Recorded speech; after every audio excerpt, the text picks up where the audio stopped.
Vivimos en un mundo en constante cambio que usted merece entender, porque es imposible interpretar la realidad que vivimos sin conocer cada uno de sus colores. Porque muchos son los tonos de la actualidad. Presentamos Matices. Una producción de Noticias Monumental. Hola, ¿qué tal? Bienvenidos a Matices, este programa de Radio Monumental, una producción del Departamento de Noticias y que lo que hace es que profundiza en los temas que son noticia en Costa Rica y en el mundo. La idea de Matices es que ustedes, cuando escuchen el noticiero, que tiene un ritmo bastante frenético, y igual los noticieros de la televisión y leen el periódico, Matices se lo toma con más pasividad, analiza, se mete al tema, con el fin de que usted comprenda y se forme una opinión mejor sobre los temas que son noticia, insisto, en Costa Rica y en el mundo. Hoy hablaremos de una propuesta de don Otón Solís, el diputado del Partido de Acción Ciudadana, para generar un gobierno de unidad. Muchas gracias, don Randall. Un saludo a usted y a la radioaudiencia y a la teleaudiencia. Gracias, don Otón, por estar con nosotros. Leí la carta que usted le mandó a los presidentes de los partidos políticos. Es una carta muy interesante, pero por favor, de su voz, cuéntelos a los costarricenses qué es lo que usted les plantea, don Otón. Lo que planteo es que para el gobierno 2022, hayan temas en los cuales nos pongamos de acuerdo los partidos políticos antes de todos los procesos, para que ahí se puedan tomar decisiones sin tener oposición, sin que los partidos traten de ganar puntos políticos haciendo oposición a cambios que todo el mundo dice son urgentes en Costa Rica. Hay un problema de gobernabilidad, tenemos una ineficiencia total en el materia de obra pública, por ejemplo, construcción de obra pública. Y entonces la idea es que haya acuerdos sobre 3, 4, 5, 6 temas, de tal manera que el partido que gana los ejecute y los de oposición no le hagan oposición. Para poder tener ese acuerdo listo y que ningún candidato a diputado ni a presidente se salga, los partidos como partidos tendrían que ponerse de acuerdo y estar de acuerdo para más o menos máximo enero, febrero del año entrante. Porque a partir de esas fechas del año entrante 2017 comienzan los procesos de distritales, de diputaciones, de precandidaturas. Y lo ideal sería que los partidos le dijeran a cada precandidato presidencial y de diputado: mire, bien, pero cualquier cosa que ocurra, si usted queda o no queda, nosotros vamos con estos 5 o 6 puntos. Seamos oposición o gobierno, ustedes en campaña no pueden hacer política con eso. Tienen que aprobarlos porque van a estar en la propuesta del partido y tenemos un compromiso con otros partidos de llevar esto adelante. Para que, nada más le redondeo, don Randall, para que por ahí de enero o febrero eso esté listo, hay que negociar como 6 meses. O sea, hay que comenzar como el 1 de agosto.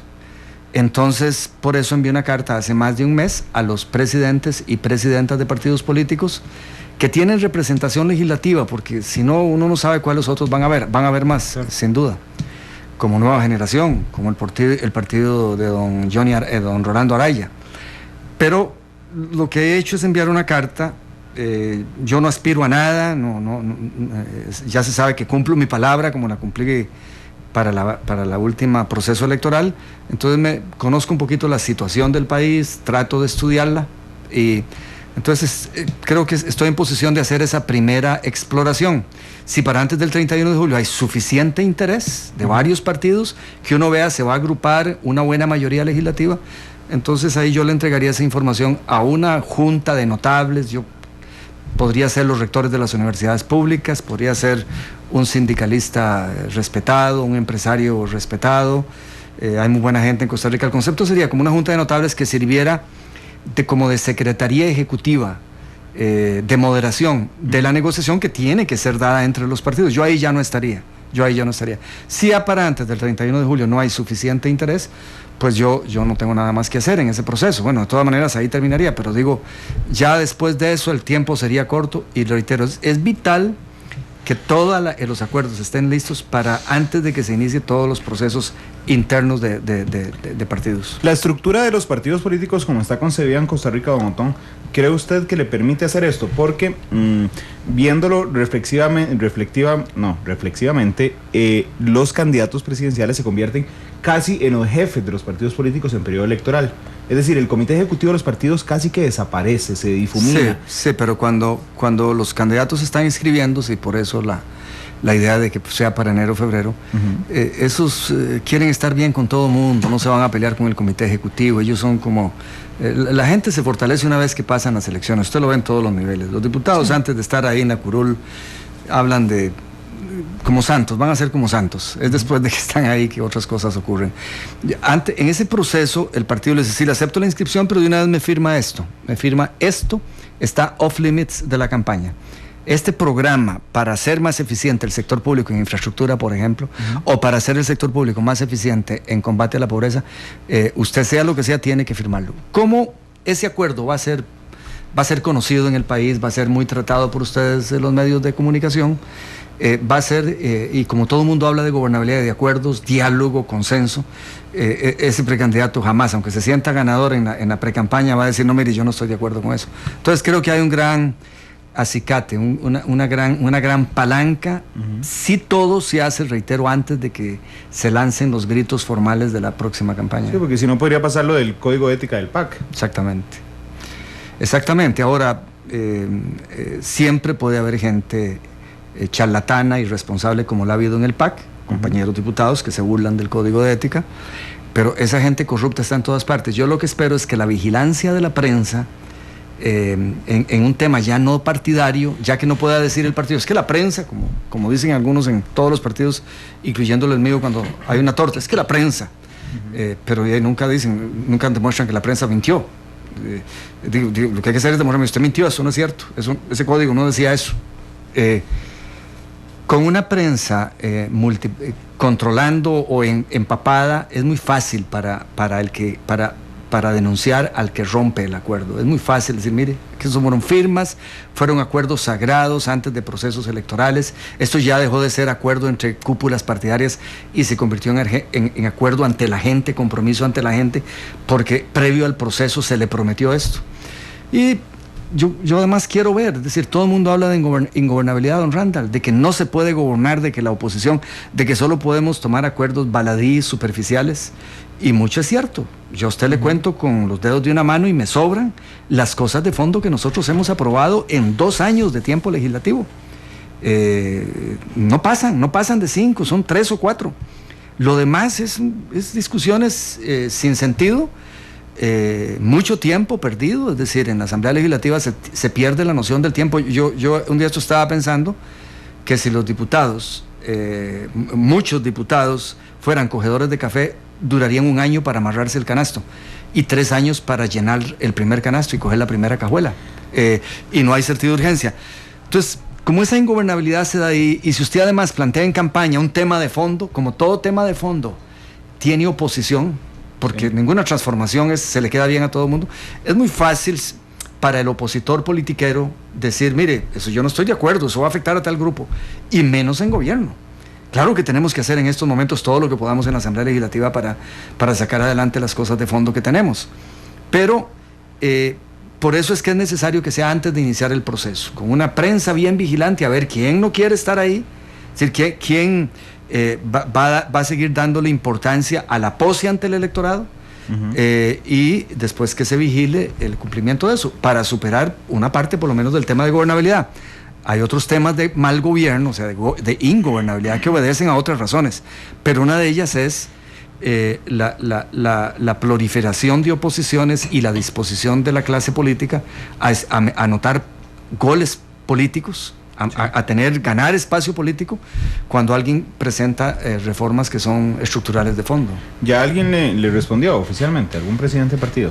Oficialmente me respondió el Partido Liberación Nacional en una carta cuando José María Figueres era presidente, y un día de estos en un correo electrónico, no, en una carta también, el Partido Acción Ciudadana. También me respondió el PUSC con un recibido, y un día de estos hablé con el presidente del partido, don Pedro Muñoz, Le solicité una cita, como le voy a solicitar a los partidos, y me dijo que sí. Le dije, ya sea con usted como presidente o con el comité ejecutivo. Me dijo que sí, que me va a avisar cuándo, si es con él o con el comité ejecutivo.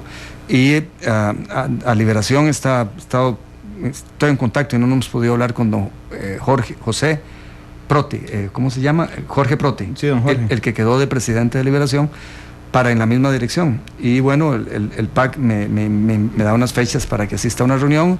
El Frente Amplio también respondió el correo en que les envié la carta, diciendo que la iban a estudiar, y algo me habló Patricia Mora Castellanos, la presidenta del Frente Amplio en la Asamblea Legislativa. Don Mario Redondo, que preside un partido, también algo me contestó. La Alianza Demócrata Cristiana. Sí, y ahí es donde estamos. Yo pues voy a acelerar un poquito la búsqueda de interés, porque se va llegando el 31 de julio y yo sé cómo de lento se mueven los partidos, y cuando hay que hacer reuniones y llegar a acuerdos para pedir citas y explicar. Yo sé que en algunos comités ejecutivos se ha comentado que esto lo hago porque estoy fabricándome la candidatura a la presidencia, cosa que realmente me molesta, porque no sé cómo no me creen mi palabra. ¿Cuántas veces, don Randall, en el último ciclo político me preguntaron que por qué no va a lanzarse? De ahí fue donde yo saqué la historia de que cuando Dios me hable, sabiendo que Dios a mí nunca me habla, porque yo no soy santo como algunos, ¿verdad? Es decir, solo a los santos le habla y jamás aspiraré yo a esa posición, ni creo serlo. Entonces, no sé cómo no me creen que yo no aspiro. Yo aspiré 3 veces, soy mal líder, con un partido con una propuesta extraordinaria. Con solo que me hice a un lado, vino Luis Guillermo y ganó, lo que prueba que soy un pésimo líder para ser candidato presidencial. Y entonces yo no aspiro. Yo estoy diputado porque don Luis Guillermo me lo pidió cuando estaba en 2% en las encuestas de opinión, y ¿cómo le iba a decir yo que no? Eso era como traición al partido. Pues yo no aspiro, mi vida no es, el futuro no es la política, y menos de todo candidato presidencial. O sea, lo he dicho 1000 veces, y deberían creerme. Yo quiero ayudar un poquito, estoy en posición, estudio los problemas nacionales, entiendo un poquito el mundo político en que vivimos, y quiero ayudar. Yo no quiero estar en el proceso de la negociación entre las cabezas de los partidos, porque yo pertenezco a un partido. Entonces no, pero esta primera etapa sí la puedo hacer. Si yo fuese a aspirar a algo y hago esto, de ahí, ¿verdad? Qué bonito, convertirme como en el gran gestor de una cosa así, y tener ventaja. No, esto tiene que ser, por eso creo que la coordinación debe hacer la gente de fuera de la política. Porque si lo coordina un partido, entonces la gente va a estar celosa de ese partido, de por qué nos coordina otro partido. Tiene que ser gente neutral, al margen, por encima del bien y del mal, el cuerpo de notabilidad nacional, que sea la Secretaría Ejecutiva, digámoslo así, de la conducción del proceso de negociación. Don Otón, tal vez no le creen, me animo a lanzarle una teoría a la mesa, porque no ha dicho que no. ¿Cuántas veces? ¿Cómo que no ha dicho que no? No, lo que ha dicho es, solo si Dios me habla. Sí, pero eso quiere decir que no. Entonces aquí se lo digo que no. Okay. ¿Cuántas veces he dicho no? Aspira al 1000%. Desde el 2010 lo dije. O sea, ¿cómo? Ante tanta presión, una vez de un periodista, estaba yo, por cierto, en Estados Unidos cuando he estado dando clases, y me dice, pero que no hay ninguna manera. Y dije yo, y solo que Dios me hable, pero sabiendo, de una vez se cree, pero es que a Dios no me habla. Y hay gente que me dice, Otón, mucha gente queremos, y la voz del pueblo es la voz de Dios. Sí. Lo que ratifica, don Randall, el pueblo. Entonces Dios me habló 3 veces y me dice, no lo quiero de presidente, porque 3 veces el pueblo me dijo que no. O sea, indirectamente sí es cierto que el pueblo, la voz de Dios es la voz del pueblo. El pueblo me dice, Otoncito, no. Usted para otra cosita tal vez sí, pero para presidente no. Pero entonces, si hay gente que se lo pide, ¿no sería también Vox Populi, Vox Dei? No, son como 10 personas que querrán en Costa Rica que yo sea presidente. Más de 10 personas se lo han dicho. No. Es irrelevante, pero no aspiro. Entonces, punto, eso no es el tema. Lo dije la vez pasada 80 millones de veces, y por cierto, mucha gente que dijo que estaba mintiendo. Solo una persona en Costa Rica me ha pedido a mí disculpas. Solo una persona, pero en el PAC yo recuerdo precandidatos que me duele, personas que uno respeta, como Román Macaya, decir, él dice que no, le dijo a la prensa, pero se comporta como si fuera candidato. O sea, una grosería decir eso. Es una desconfianza total. Una persona que me conocía a mí, me había visto de cerca en muchas cosas, y no, ahora la gente confunde de que yo opine yo voy a seguir opinando los temas nacionales. Esta es mi vocación, tratar de hacer algo por Costa Rica. Soy un obsesionado nacionalista y me duele lo que pasa en este país. Entonces, yo dejar de opinar o dejar de cuidar que el PAC no se desvíe, pero eso no quiere decir que esté en política, en la ruta de competencia por cargos. Yo no competiré nunca más por un cargo. Me llamaron, de a dedo me escogió Luis Guillermo y ya le digo, si no acepto me hubiesen tratado de traidor en el partido, pero yo ir a buscar votos, ya lo hice, recorrí este país 10 años con una excepción de 6 meses. 10 años, seguidos, todos los fines de semana prácticamente en eso. Y no logré, decir, para mí mi gran dolor, inclusive a gente que yo creía se identificaba plenamente con ciertas normas y rigores que establecimos, ahora dice que son extremistas y radicales. Entonces tengo, digamos, como una desconfianza también de la gente que lo alaba a uno, esa gente que le dice usted es. Entonces usted me decía que me dice mucha gente.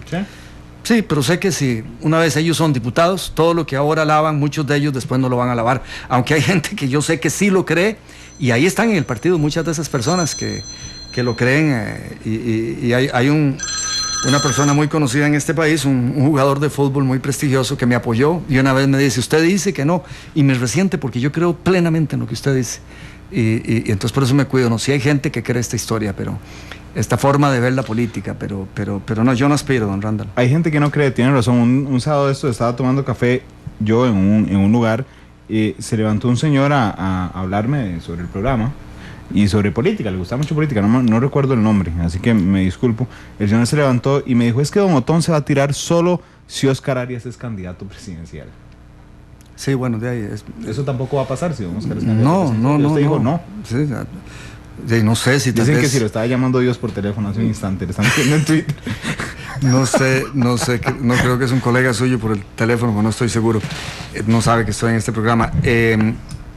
No. Aunque a broma le dije a alguien que una forma tal vez de Dios de hablarme es que Óscar se lance. ¿Sí? Bueno. Pero no, jamás. Es que dice Óscar que está consultándole a la almohada. ¿Sí? Sí. Bueno, yo no es que si me habla la almohada, si me habla Dios, pero Dios a mí no me habla, Él le habla a los santos. Bueno, acaba de ser muy claro don Otón, no, categóricamente. ¿Pero por qué, Randall? No, usted es noticia. ¿Por qué usted no sabía que yo lo he dicho muchas veces? Sí, por supuesto, pero es que entonces, ¿por qué es noticia? Porque es que a mí me parece, al hacerlo noticia en estos momentos pareciera que no me has creído. Es que a mí me parece que ha dejado una grieta cuando dice, solo si Dios me habla. Pero usted se imagina a Dios hablándome a mí. No, pero es que el día que... O sea, al Papa le habla, tal vez. A los pastores evangélicos, supongo, hablan tanto de Dios que debe hablarles. Hizo la chota esta de que tal vez si Óscar Arias se lanza es porque Dios le está hablando de... No. Son esas grietas. No hay grietas, no aspiraré. Bueno, claro. Entonces, pero ustedes quedó claro. Dice el Tucán en Twitter, es que no ha dicho categóricamente que no, lo acaba de decir entonces. No aspiraré, Tucán en Twitter. Bueno. Lo he dicho desde la noche de febrero del 2010 en que perdí las elecciones contra doña Laura Chinchilla, lo dije, y yo tengo solo una palabra.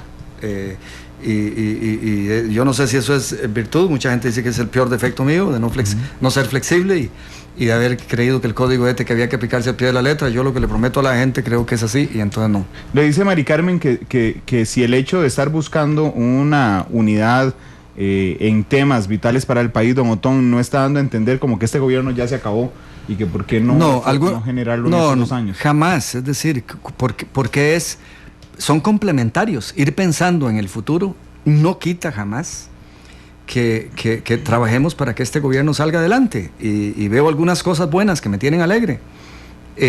¿Cómo cuáles? ¿Cómo cuáles? La cosa fiscal. Si al gobierno yo le doy una nota. En el 2014, el entero 2014, desde la campaña hasta diciembre, le doy una nota de -100. No he visto cosa más desastrosa. Okay. Llegar y oponerse a impuestos, decir que no desvelaba el déficit fiscal, no sé quién carboneó al presidente o si sale de su propia cabeza. Estaba oponerse a la negociación que yo había hecho con doña Laura y decir que no hacían falta impuestos, que no le desvelaba, y a la par de eso enviar un presupuesto con un incremento tan irresponsable y charlatán increíble. Entonces, -100. Pero si usted ve lo que ha pasado en este primer trimestre en relación con el primer trimestre del 2014, Sí. Es extraordinario lo que está pasando. El gasto solo se ha incrementado en 1.5%. Los ingresos se han incrementado en más de 7%. El gobierno ha hecho ajustes en gastos. No ha crecido en comparación con el del año pasado. Sí, Porque sí. tienen el 19% colchón ahí de crecimiento.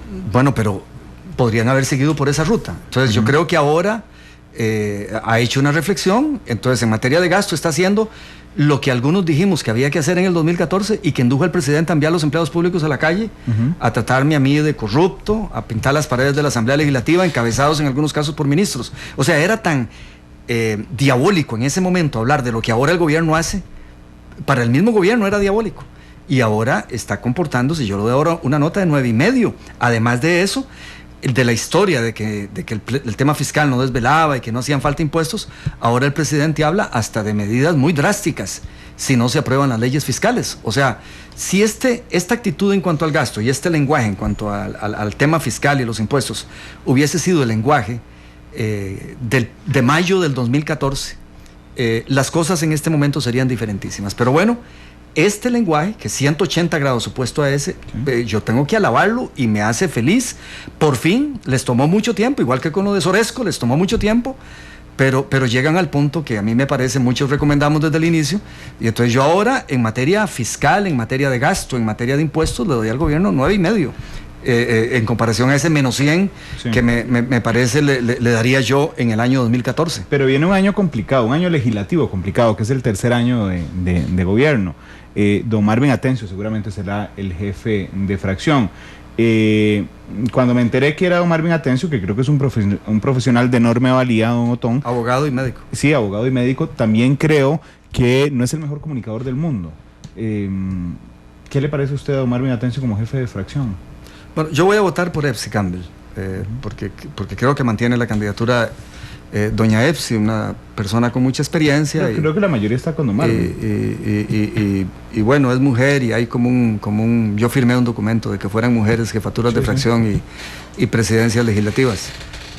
Pero no, si es Marvin, que creo que parece que sí tiene la mayoría, yo igual voy a colaborar con los jefes de fracción, excepto cuando se desvían, excepto cuando arman un truco para romper el quórum, para que salga electo un regulador. Ahí no me van a tener a mí, pero en las cosas que la mayoría, pues, por ejemplo, Marco Redondo, la mayoría de las cosas yo he estado de acuerdo con él, la mayoría de sus negociaciones y cosas. ¿Es don Marco el que maneja la fracción hoy? ¿O es don Víctor Morales Zapata? Yo creo que el presidente le ha dado toda la confianza a Víctor Morales Zapata, y Víctor Morales Zapata es talentoso en el manejo, en el escenario político, y en la práctica termina teniendo una gran incidencia en la relación Poder Ejecutivo-Fracción Y manda más que el jefe de fracción. Y la Asamblea Legislativa. Y a veces uno siente eso. Yo ya no sé los detalles. Yo no voy No, le pregunto su percepción. Es que en realidad no sé. Sí, claro. A veces uno siente que el jefe de fracción es en realidad el que Luis Guillermo quiere que sea, que siempre ha querido, yo creo, que sea Morales Zapata, y no necesita que quede electo. Y creo que le va a pasar a Marvin. Marvin Atencio estaba en el grupo de Epsi Campbell, y digámoslo así, y de repente pues aparece en el otro grupo, y esas son las astucias de Víctor Morales Zapata, que sabe cómo moverse en ese mundo de la política de transacciones, ¿verdad? Contrario a la política inspiracional, la política transaccional. Y entonces se lo llevó, le ofreció la jefatura, y aunque todavía hay gente que dice que no va a ser él, que va a ser Laura Garro. Laura Garro, sí, la candidata de Casa Presidencial. Que es del mismo grupo. Bueno, Casa Presidencial, disculpen, no podría tener candidato porque son dos poderes independientes, pero digamos, afín a Casa Presidencial. Bueno, pero Marvin Atencio entiendo que también. Yo también entiendo que Marvin Atencio. Marvin habló con el presidente, y el presidente creo que ha expresado que le parece que sea Marvin Atencio. Pero yo no sé cómo sale lo de Laura. Yo no estoy en esas baterías de transacciones y negociaciones, entonces no sé. Por eso le pregunté el tema de la comunicación, que si no le iba a dar la impresión de que don Marvin, como jefe de fracción, lo que daría es pie a que don Víctor Morales Zapata sea realmente el jefe de fracción. Bueno, mientras la práctica, el jefe de fracción real va a ser la persona que el presidente le dé la confianza, porque entonces las fracciones de otros partidos van a saber que cuando habla esa persona, llámese Pedro, Juan o Morales Zapata, o como sea que se llame, las fracciones van a saber que cuando esa persona habla, está hablando el presidente. Entonces, cualquier persona que el presidente le dé la confianza, se convierte en el virtual, en el de hecho jefe de fracción. Eso es así. Hoy el que habla... Y usted habla de los problemas de comunicación de Marvin Ateo. Yo no sé exactamente a qué se refiere, pero yo creo que para mí es la sustancia la que cuenta, y él la tiene. Sí. Él es una persona de sustancia, formada en el derecho, es médico. Entonces ya yo no sé si comunica bien o mal, pero digo, ese no es el problema. El problema es con comunicación, si el presidente le va a dar la confianza de tal manera que las otras fracciones sepan que cuando habla Marvin, atención con ellos, es la voz del presidente. Claro, a lo que me refería con comunicación no es en la forma en que se expresa don Marvin, jamás. Es al músculo político que tenga para ser interlocutor. Por eso le digo, el músculo político en ese escenario depende de en quién confía el presidente de la República. Hoy quién no tiene. Cuando las otras fracciones hablan con la fracción del PAC... Ya lo decía, Víctor Morales Zapata, es la mano derecha del presidente. Víctor Morales lo ha declarado varias veces. Y seguirá siendo la mano derecha del presidente. Sí, tienen ahí una relación y eso hay que respetarlo. Cada uno escoge con quién se asocia y qué busca y qué tipo de qué cataliza las negociaciones y qué no las cataliza, cuáles son las cosas que se valen en una negociación. Se vale ofrecer cargos en alguna parte a un diputado para hacerlo ya leal el resto del tiempo, o no se vale inspirar a la gente y convencerla de que las medidas son estas y que las medidas son aquellas y actuar con el ejemplo. Es decir, hay diferentes métodos, pero lo que le digo es que creo que en cualquier gobierno el diputado o diputada de la fracción de gobierno que las otras fracciones sientan es la voz del presidente, es la persona que se le va a prestar atención. Bueno, en política hay ciertas tesis de que cuando un gobierno tiene retos enormes, como el del presidente Solís, le sirve, cuando está maduro, digamos en el segundo o tercer año de administración, difuminar un poco las responsabilidades políticas.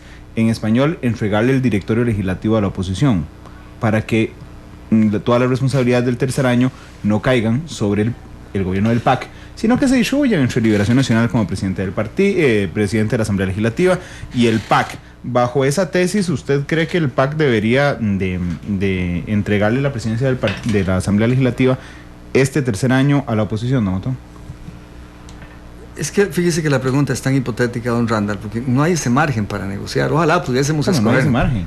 No hay ese margen. Es decir, hay una pelea en un Liberación. Candidato del PAC no va a ganar. Pero hay una pelea misma en Liberación Nacional. Esta cosa, este año, contrario a otros, porque el primer año todo se arregló. Sí. Emilia Molina y Henry Mora y Zapata y el gobierno le dieron asesores al PUSC para conseguir los votos del PUSC, y desde antes ahí había una alianza con el Frente Amplio. Entonces desde antes estaba electo Henry Mora con el apoyo de 3 fracciones, el PAC, el Frente Amplio y el PUSC. En el segundo periodo se aliaron Liberación y el PUSC más otros partidos. En la primera ronda se fue también. Este es el primer año que esas cosas no están tan claras, a no ser, ahora es factible que yo no sepa algo y que la gente realmente que vive este mundo transaccional, han habido todo tipo de rumores, ¿verdad? Que hay un sector del PAC que le da el apoyo a Juan Luis Jiménez Zúcar. Eso ha causado roncha dentro de Liberación Nacional, y a Sandra Piz, que a otro grupo les molesta mucho. Yo creo que Sandra Piz sería una excelente presidenta legislativa, tiene mucha experiencia.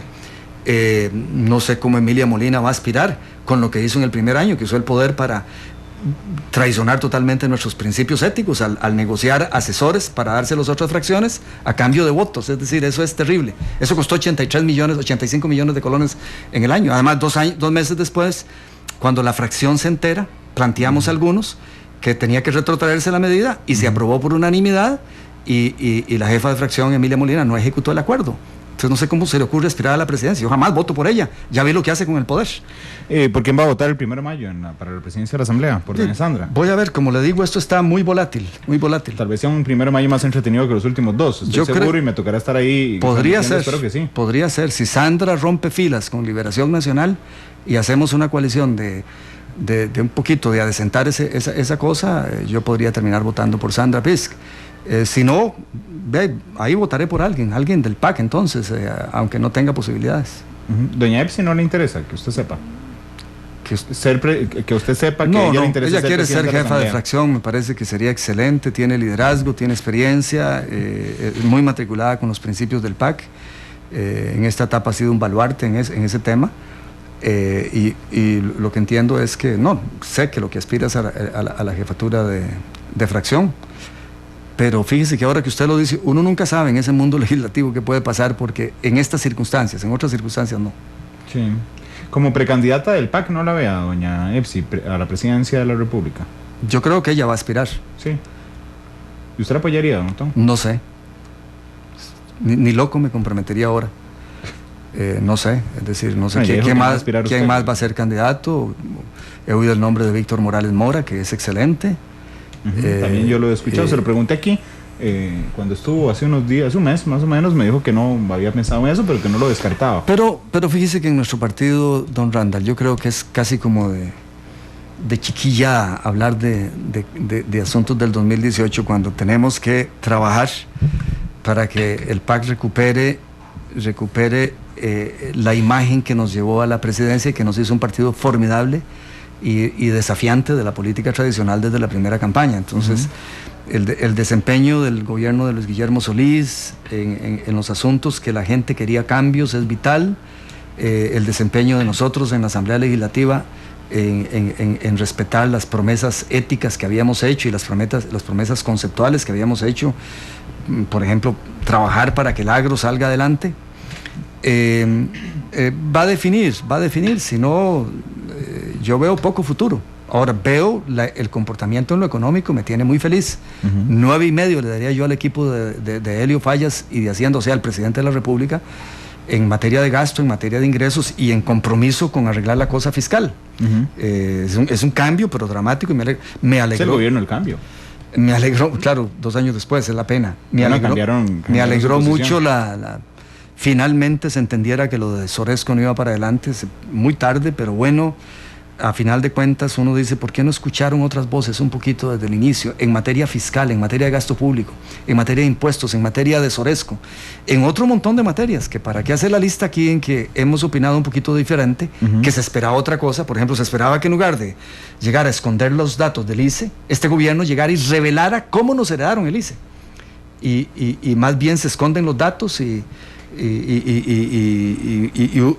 no se nos dice la verdad, y a veces pareciera que se empeoran las cosas. Es decir, no entiendo por qué don Luis Guillermo no rompe con lo que traía el gobierno anterior, el de Liberación Nacional, que escondía los datos del ICE con excusas, y dice, no, estos son los datos y este es el desastre que recibimos. O sea, es la prensa la que saca lo de Balsa Inferior porque algún funcionario de mando medio denuncia. Somos algunos de nosotros los que sacamos el desastre de un data center que hay ahí en Guatucito de Cartago. Es la prensa lo que saca lo de el parque eólico, el desastre en inversiones. Es algunos diputados como Jorge Arguedas y otros de nosotros los que sacamos lo de las compras de una empresa de cable y todo el desastre que hay ahí. Es decir, ha sido complicado, y yo creo que hay gente buena ahí en todos los niveles en el ICE. Yo no sé por qué no aprovecharon el inicio de gobierno para revelar todo lo malo y hacer entonces justificar cambios drásticos. Entonces si usted le agrega al buen manejo económico que veo fiscal en estos días y a las declaraciones, le agrega... No es Dios. No, debe ser mamá, que ni ella quiere que yo aspire.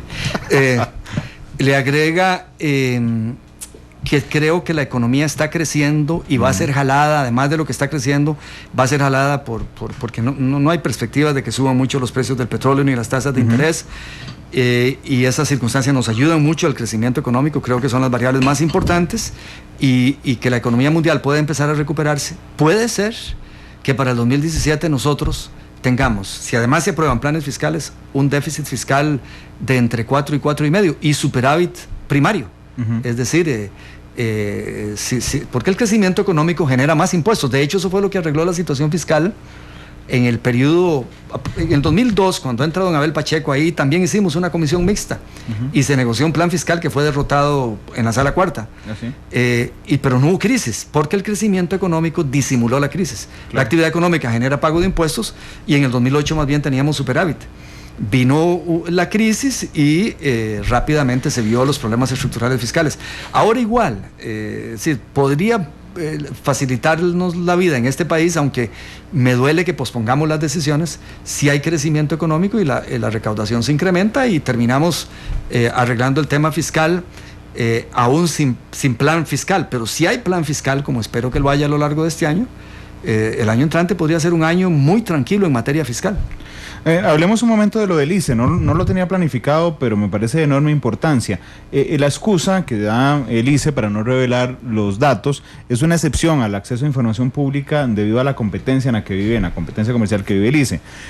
Don Otón, 65 condenas se dan al año en la Sala Constitucional contra el Estado por incumplimiento del acceso a información pública.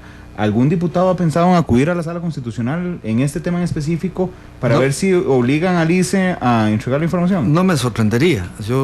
La presión es saber si el presidente da la orden. Hay que aclarar algo a la opinión pública y a los funcionarios del ICE que son tan quisquillosos en esto. Yo entiendo que desde que hay competencia en telecomunicaciones, sería absurdo que el ICE, si inventa algo tecnológico nuevo, que lo obliguemos a decirlo públicamente, o si está planeando una estrategia de promoción, de venta de sus servicios, de sus productos en telecomunicaciones, para que adelanta la estrategia, se la copia a la competencia. Pero eso es una cosa.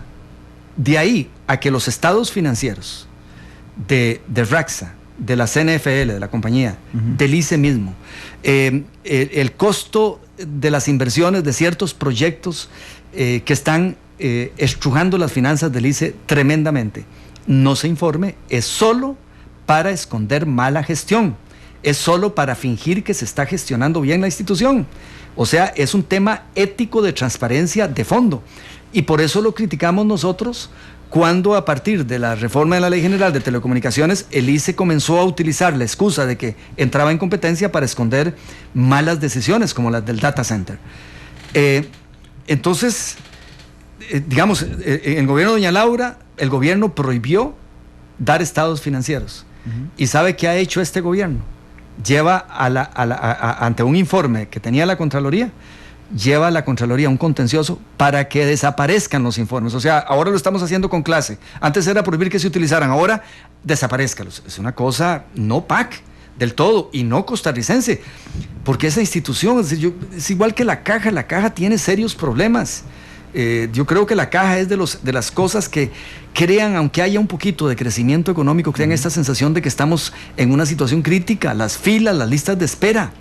Es decir, la calidad del servicio de la Caja, el tema de las finanzas y los desbalances en futuros que ya se visualizan en el tema de pensiones. Y a eso usted le agrega, bueno, otros temas, y entonces nos sentimos mal, aunque a veces los datos no indican que estemos tan mal. Sí, bueno, la Sala Constitucional le queda ahí a 200 metros de su despacho. Podría ir un día de esos. Yo no voy a ir. Amparo por una violación al acceso a información pública. ¿Eso pasó en la Caja? Yo respeto mucho a la Sala Constitucional, pero soy de los que creo que se le da demasiado poder a la Sala. Esto es político, es que el presidente dé la orden. Yo no voy a hacerlo vía lo legal, esto es político. Un gobierno con transparencia, el presidente da la orden a las autoridades del ICE, me dan toda la información. Costa Rica tiene que saberlo, pero vea usted el absurdo, don Randall, y los del PAC, que no les gusta cuando yo objeto algo de la administración, don Guillermo Solís. A nosotros nos sirve, a los que son politiqueros, o sea, no solo por la salud del país y por un principio de transparencia, denunciar cómo recibimos esas instituciones. Curiosamente el gobierno se fue a la judicial cuando ninguno de estos temas es judicial, ninguno. O sea, los desastres que Liberación hereda, casi todo es legal. El salario de Fernando Naranjo es legal, eso no hay que ir a un tribunal, eso es político, ético. Y más bien este gobierno viene y nombra a Barrenechea, el del Banco de Costa Rica, también de a dedo, y también con un salario de más de $30,000 mensuales, ¿verdad? Entonces era actuar diferente y denunciar lo que habíamos recibido con fortaleza. Curiosamente alguien le aconseja a don Luis Guillermo y se va a los tribunales, y a ningún solo caso ni siquiera se le dio, pasó a primera base, ¿verdad? Entonces el quiebre era en ese tipo de temas, era ahí en ese quiebre, en lugar de apropiarnos las prácticas, es decir, no hay déficit fiscal, no hacen falta impuestos, entonces ahora somos los dueños del tema fiscal, nos apropiamos del desastre de que el ICE no dé información, ahora somos dueños del silencio y de la clandestinidad en los números, nos apropiamos de Soresco y decimos que el proyecto hay que seguirlo como lo declararon las autoridades de la empresa de Recope, hasta que llega la realidad que algunos conocíamos desde hace como 3 años y medio a estar en la cara. Nos apropiamos de los desastres de la Ruta 32 y ahí vamos a ver dónde va la Ruta 32. Creo que la Contraloría le va a dar el visto bueno, pero ese proyecto no se hace con esa plata, no sabemos quién es Check, se ponía la Asamblea Legislativa a escoger una empresa. Es decir, el corte era en esas cosas, pero casi todo eso es legal. El tema de la ética es el comportamiento, la actitud, no tiene que ver con ilegalidades por lo general. ¿Qué le parece, preguntando también sobre este difícil año legislativo que viene, qué le parece la relación Casa Presidencial, Asamblea Legislativa, la comunicación formal del ministro de la Presidencia, del viceministro? Pues son mis convicciones profundas, don Randall. Yo no sé por qué tienen que estarse reuniendo todo el mundo. Conmigo nadie tiene que reunirse. Si yo no entiendo un proyecto, yo llamo. Vea, del Incofer, don Guillermo, explíqueme. No hay que estarse reuniendo, ni tomando cafecito, ni pasando la brochita. Esas frases de diputados de la oposición que dicen, nunca me ha hablado el presidente. ¿Por qué tiene que estarles hablando? Analicen el proyecto. Si es bueno, es por Costa Rica. Y si es malo, digamos, a mí no me convence nadie en este planeta que vote proyectos que no me gustan. Entonces, ¿para qué es esa necesidad de estarse hablando y a estar gastando horas en reuniones? Lo que hay que estudiar es los proyectos. Si usted tiene dudas, llama, y a no ser que usted quede en la política transaccional, en que yo voto si usted me invita a la inauguración de tal cosa. Vea, yo no voto eso porque el ministro fue a mi zona y no me invitó. Vea, yo no voto eso porque a tal diputado sí le nombraron a alguien en el Poder Ejecutivo, a mí no me han nombrado a nadie. Vea, yo no voto eso porque el jefe regional del MEP en tal zona me cae mal y no lo han querido cambiar. Esa política transaccional es la que hace. Entonces ese es el negocio. En la sustancia, ¿por qué hay que negociar? ¿Por qué tiene conmigo que hablar Sergio Alfaro o el presidente para que yo esté a favor o en contra del IVA y de renta? No hay que hablar, lo estudio, si tengo dudas llamo, si puedo hacer una reforma, le hago una nota o los llamo o pongo una moción para que se apruebe, porque ya los proyectos están ahí, tiene que ser por moción, y converso con diputados. Pero esa cosa de que el presidente no me llama, de que en 2 años no ha hablado conmigo, es decir, yo no, ni siquiera voy a Casa Presidencial, ni el presidente me habla, ni nos hablamos, pero apoyo casi todo lo que él tiene ahí, y no porque no nos hablemos, y lo que no apoyo no es porque no nos hablemos, es porque ni aunque tomáramos café todas las mañanas lo apoyaría, si algo me parece que no es malo que es malo para Costa Rica, o que contradice lo que el PAC ofreció en campaña. Cuando usted dice... Entonces esa cosa del estilo negociador, ¿qué es eso? Es la sustancia de las cosas, excepto si usted está no en la política inspiracional pro patria, está en la política transaccional, en que se intercambian favores y cositas a cambio de algo. Hay diversas opiniones y reacciones de lo que usted nos está diciendo hoy en redes sociales. Marco Vinicio Ruiz, exministro de Comercio Exterior y ex embajador, dice: don Otón es un inquisidor y su criterio está por encima de los tribunales. Pero Víctor Poveda le dice: para mí don Otón Solís es de los mejores políticos del país, pero el país tiene los presidentes que merece. Dice Pasanara que usted irradia odio y frustración. Pero SAC 406 dice, quien puso a Luis Guillermo Solís como candidato del PAC fue Víctor Morales Zapata, así que le debe respeto y agradecimiento. Esteban Ocampo dice que muy bien usted al decir tan tajantemente que no se va a lanzar a la presidencia de la República. Ve, que hay más gente que no quiere que aspire. Dice Luis Carlos Ortiz, y ya está definido que don Marvin Atencio será jefe de fracción del PAC. No está definido. Yo se lo pregunté a don Otón hoy porque la información que manejamos es que don Marvin tiene la mayoría de los votos de la fracción. Y don Otón me dijo hace un rato ya, que le parecía que sí tenía la mayoría, pero bueno, don Otón apoya a doña Epsi Campbell. Pero surgió el tema de doña Laura Garro también. Sí. Entonces yo no sé cómo está eso. Sí, Rebeca Ramírez dice: buenísimo, don Otón, yo estoy cansada de la quejadera de los diputados de que el presidente no les dé pelota. Tal vez es porque la política está llena de egos, don Otón. Sí, o sea, entonces que una llamada, y yo eso lo he visto, pero la gente debería guiarse por la sustancia, porque si un proyecto es bueno o malo, y no por las relaciones sociales, o el cafecito, o la transacción. Dice don Elías Soleil, que nos está escuchando, dice: don Randa, la Sala Cuarta ya ordenó la entrega de los estados financieros del ICE. Otto Guevara puso un amparo que fue resuelto la semana pasada. Qué bueno. En buena hora. Nos quedan 2 minutos, ¿verdad? Yo tenía interés de tratar de persuadir a la gente que presione y que apoye la idea de un gobierno nacional. Ese nombre viene de Inglaterra. Fue el gobierno con que enfrentó Inglaterra la crisis, las consecuencias de la crisis del 29 y la guerra contra los nazis, gobierno nacional, o sea, un poquito de nacionalismo en unos temas, los partidos peleen por otros temas, pero no en ciertos temas, y eso hay que negociarlo, reitero, previo a que se inicien todos los procesos electorales. De hecho, la pregunta que quería hacerle en este minuto y medio que me queda, antes de la canción... Pero la canción dura como 3 minutos y medio. Sí, yo sé. Bueno, ya le hablo al micrófono, es que hoy la producción está un poco intensa. Que, don Otón, ya se van dibujando más o menos los panoramas electorales de los precandidatos de los diferentes partidos, don Rolando Araya, don Sergio Mena, don Rodolfo Hernández, don José María Figueres, seguramente don Rodolfo Pisa, don Rafael Ortiz lo tuve la semana pasada aquí, no está decidido todavía. No, pero yo creo que sí está decidido. Sí, bueno, a mí me dijo que no. Yo creo que sí. Pero yo, sí, bueno, yo lo vi. Yo creo que ahí va a haber competencia entre los dos. Seguramente.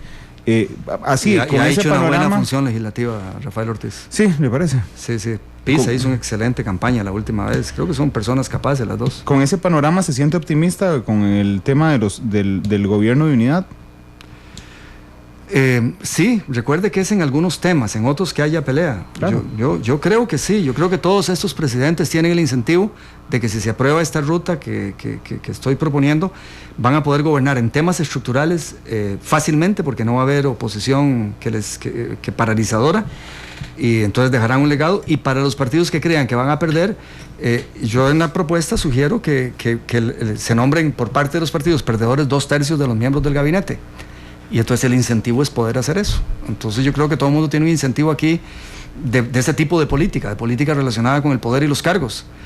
Pero creo que el incentivo es hacer algo para salirnos de este atolladero y de esta ingobernabilidad. Un día de eso estaba un especialista alemán con nosotros que habla sobre seguridad democrática y dio una idea que yo nunca la había pensado, me llamó la atención, y él decía que en otras democracias del mundo los candidatos presidenciales perdedores, según los votos que hayan tenido, inmediatamente iban a ser diputados, y eso lo que permitía era trasladar la negociación política al ámbito público y no a negociaciones privadas. Sí. Es un tema interesante, me quedan 30 segundos, pero quería preguntárselo. Sí, tal vez sí habría que hacer una reforma constitucional, y también mucho candidato aspiraría sin chance, pero para ser diputado, o sea, ponemos un piso. Hay que poner un piso ahí de que realmente era en serio la candidatura, digamos que saque 20% para presidente. De ahí para arriba que sea diputado, tal vez sí. Sí, don Otón dice Alonso, a mí me hubiera gustado don Otón en la presidencia, una lástima que no se diera. El Poad dice, Otón es un alma atormentada. Por eso Dios no le habla, don Otón. Gracias por haber venido hoy a Matices. Con mucho gusto, un privilegio y gracias a los radioescuchas.